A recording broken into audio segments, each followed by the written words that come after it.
Évangile de Jésus-Christ selon saint Marc.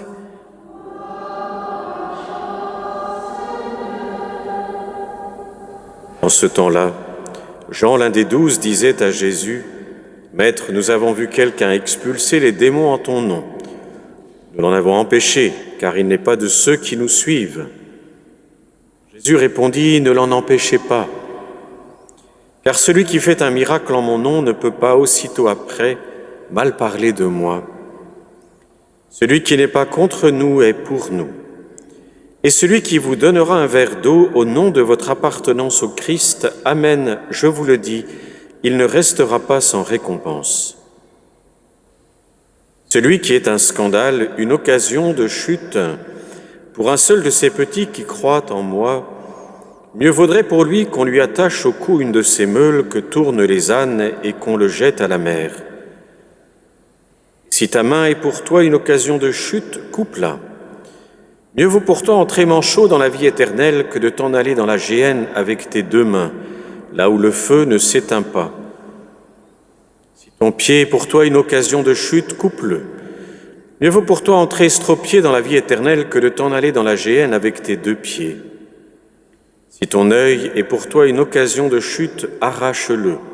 Mieux vaut pour toi entrer borgne dans le royaume de Dieu que de t'en aller dans la géhenne avec tes deux yeux, là où le ver ne meurt pas et où le feu ne s'éteint pas. » Acclamons la parole de Dieu.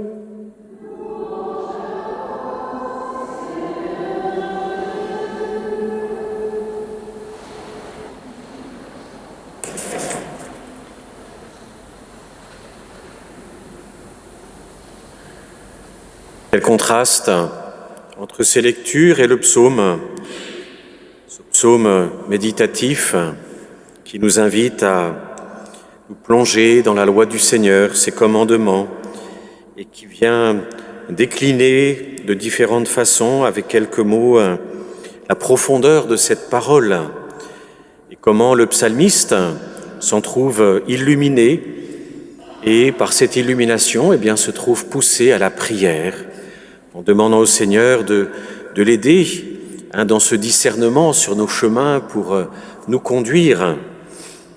Il y a de la paix dans ce psaume, par ailleurs magnifique. Cette paix est très importante. Elle doit quelque part donner la note à la manière dont nous pouvons recevoir aujourd'hui ces textes qui seraient dignes du carême et qui nous surprennent un peu aujourd'hui, d'autant que dans la liturgie, parfois les liturges qui nous donnent ces évangiles nous donnent pas, on va dire, une péricope, c'est-à-dire une partie de l'évangile où les choses se suivent, ils font des découpages, alors on se retrouve devant un texte qui est contrasté.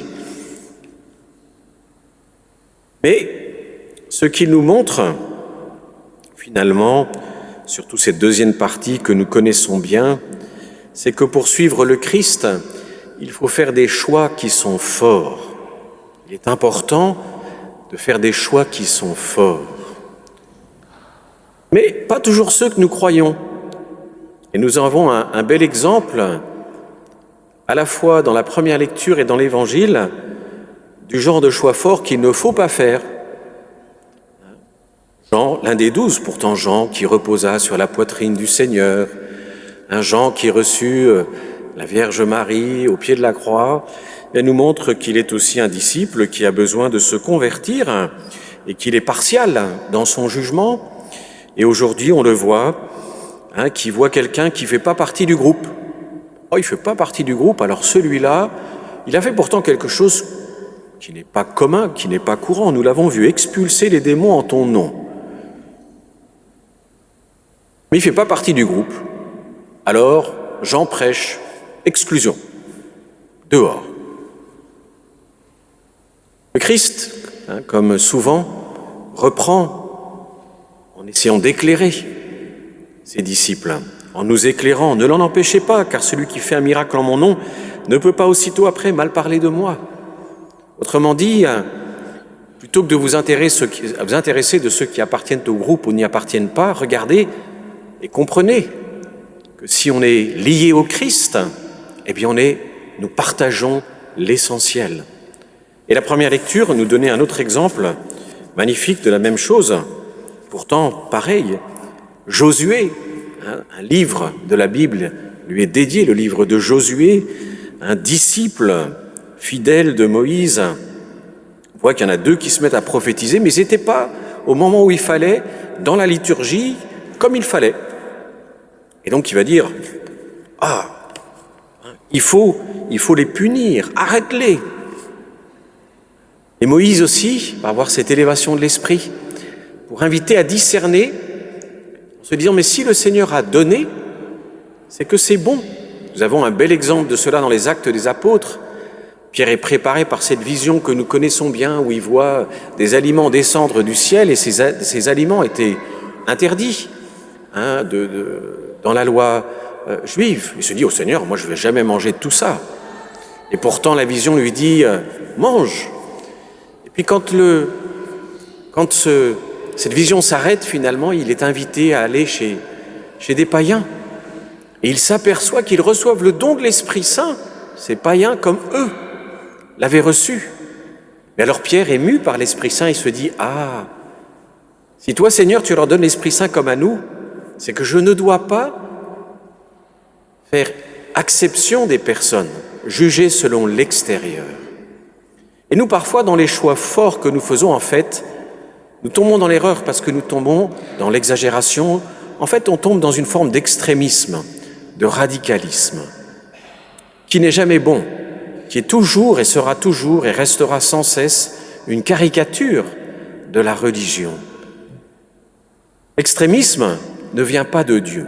Ce sont au contraire nos façons étriquées par lesquelles, de façon maladroite, on essaie de former un groupe, non pas selon l'esprit, non pas selon le cœur, non pas selon les actes que nous posons pour suivre le Christ, mais selon les critères du moment. Il faut que tu sois au bon endroit, de la bonne manière, et si ça ne marche pas, eh bien moi je dis que.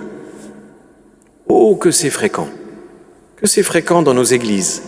C'est tellement facile, d'une façon ou d'une autre, et c'est une tentation que nous avons tous, bien sûr, moi le premier, qui vous en parle, d'expérience. Oh, on a cette tentation, et de mille et une façons. Parfois les tentations sont un peu communes, parfois elles peuvent être plus subtiles. Et on est toujours appelé à discerner selon le cœur, selon l'esprit, selon les actes. Et si quelqu'un, fût-il d'une apparence ou d'une manière, d'une provenance qui paraît ne pas être celle que nous pensons la bonne, mais qui agit selon le Christ, il est habité par le Christ. Et donc, nous dit finalement l'Évangile, il est des nôtres. Les vrais choix forts, eh bien, c'est pour ça que j'ai commencé par le psaume aujourd'hui, il demande au contraire de méditer, d'être dans la prière, d'être dans la grâce, comme on disait plus communément autrefois, dans une méditation qui est paisible. Quand nous prions le chapelet, nous commençons par une décision incroyable. La Vierge Marie qui dit oui à l'ange et qui va bouleverser le cours de l'histoire par un oui qui se dit dans la paix, dans la prière. Marie s'y est préparée par sa vie, par toute sa vie. Et le Seigneur, l'Esprit Saint, bien sûr, a travaillé son cœur en ce sens.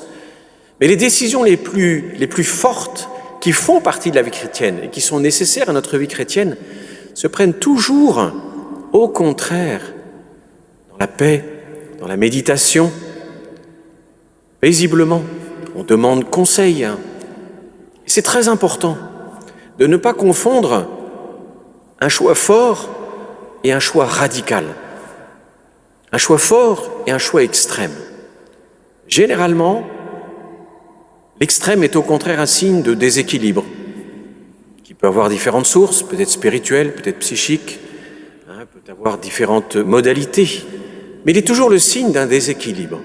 C'est pour ça qu'on doit en fait, et en réalité, se méfier, et pas simplement de l'extrémisme que l'on voit aujourd'hui dans le djihadisme et dans l'islam, mais plutôt de celui qui habite nos vies, parce que celui-là, on a la main dessus, l'autre, il appartient à cette confession de cheminer, beaucoup le font du reste, et beaucoup, faisons attention, beaucoup d'intellectuels le font avec beaucoup de courage aujourd'hui dans l'islam, parce qu'ils peuvent risquer leur vie. Ils invitent leurs confrères à cheminer justement dans l'intériorité, dans la droiture et non pas dans l'extrémisme. En fait, il nous faut d'abord nous occuper de nous-mêmes et de nos propres vies. C'est là qu'il faut apprendre la pondération, la prudence. Toutes ces vertus qui sont extrêmement nécessaires, parce qu'en fait, c'est elles qui vont permettre à nos décisions non seulement d'être plus profondes, mais de s'enraciner dans le temps. Parce que l'on sait bien qu'une décision, elle va être soumise toujours aux aléas de la vie. Une décision, elle va être soumise au quotidien, à tout ce qui bouge. Mais si elle est profondément ancrée en nous, en fait, on y revient. On y revient. Et c'est ça qui est important. Être fidèle, ce n'est pas fonctionner à jet continu, vous voyez, ce n'est pas être toujours dans ce qu'on fait. De toute façon, ça n'appartient pas à la nature humaine. Aucun d'entre nous n'est capable de cela. Donc c'est toujours dangereux. Vous voyez, quand on prêche une forme de spiritualité où on est sans cesse tendu, ça ressemble surtout à un déséquilibre, souvent psychique, qui se répercute dans l'état spirituel, ou qui peut être aussi un désordre intellectuel. Au contraire, travailler à être dans la paix, dans la pondération. C'est là que les choses mûrissent. Et c'est pour ça que, vous voyez, même dans notre lutte contre le péché, c'est aussi un aspect de l'Évangile, et puis Saint Jacques, aussi, de façon quelque peu virulente aussi, nous y invite.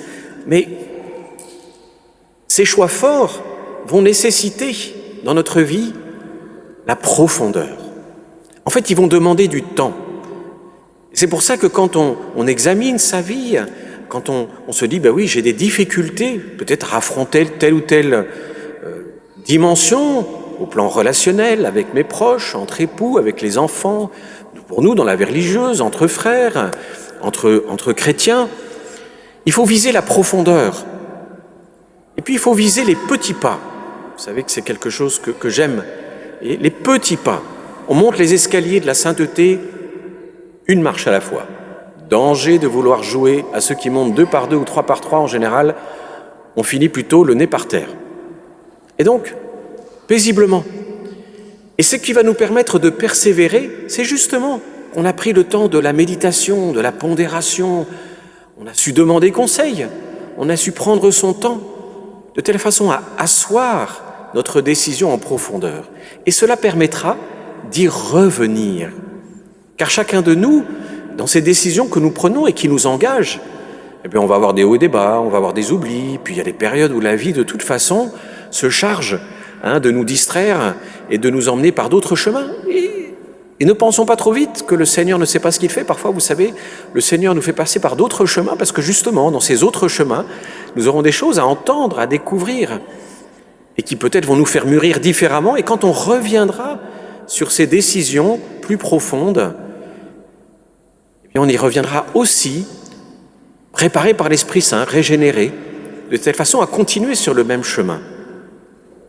Alors demandons cette grâce pour nous, cette grâce de savoir, quand nous avons des choix forts, et c'est bon, c'est important d'en avoir, de toujours prendre les chemins de la pondération, de la prudence, les chemins du calme, de la prière, et ne pas trop s'inquiéter trop vite, parce que c'est un aspect, vous voyez, de l'extrémisme ou de ces choix qui sont mal placés. On s'inquiète, je n'y arrive pas. Ben oui, nous n'y arrivons pas. C'est pas un scoop du reste. Ça prend du temps. Et bien souvent, vous voyez, j'entends, quand on vient me voir, des personnes qui sont désolées de ne pas arriver à faire telle ou telle chose. Et fréquemment, je leur dis, mais ce que vous me dites, c'est l'histoire d'une vie. C'est l'histoire d'une vie. Il y a des changements en nous, il y a des progrès qui font partie de notre vie. Ça n'est pas, vous voyez, de cocher une case ou d'obtenir un résultat, puis on va passer à l'étape suivante de la vie spirituelle. Donc demandons cette grâce, peut-être de plus en plus, parce que finalement, derrière cet évangile, il y a quelque chose que nous connaissons bien et qui est un peu comme un arrière-plan, c'est la relation. Nous sommes en relation avec Dieu. La foi, l'espérance, la charité nous permettent d'être dans cette relation et d'approfondir de cette relation, de la découvrir de plus en plus et de façon personnelle dans notre vie, dans notre chair, dans notre cheminement, combien nous sommes aimés de Dieu, combien il est proche de nous, combien il nous accompagne, combien il est fidèle. Et nous avons à travailler plutôt la relation. Parce que plus on travaille la relation avec Dieu dans notre vie, de façon aussi qui soit forte mais paisible, pondérée, plus on la discerne bien chez les autres. Parce qu'on comprend que le plus important, c'est cette relation au Christ que chacun a à travailler. Et que c'est là se trouve le secret de notre communion. Le secret de notre communion en Église ou dans nos vies chrétiennes n'est pas d'abord dans l'apparence de communion, dans l'apparence d'être penser tous la même chose, c'est plutôt en général un signe de déséquilibre, encore une fois. Donc nous avons à demander cette grâce d'une communion qui est fondée sur le fait que chacune, nous travaillons cette relation avec le Christ. Eh bien que Dieu nous aide et puisse la communion aujourd'hui que nous recevrons être un de ces moments privilégiés où nous allons nourrir cette relation avec le Seigneur dans la confiance, sans nous inquiéter de nos hauts et de nos bas, mais revenir paisiblement par la prière et dans ce cœur à cœur, paisiblement à nos décisions, en faisant confiance que le Seigneur agit dans nos vies et que, même si parfois on ne voit pas très bien comment il agit, eh bien, renouvelons de cette confiance que si il agit vraiment et que s'il n'agit pas à notre manière ou dans les temps qui sont les nôtres, le Seigneur est toujours à l'œuvre dans nos vies. Renouvelons cette confiance en lui. Amen.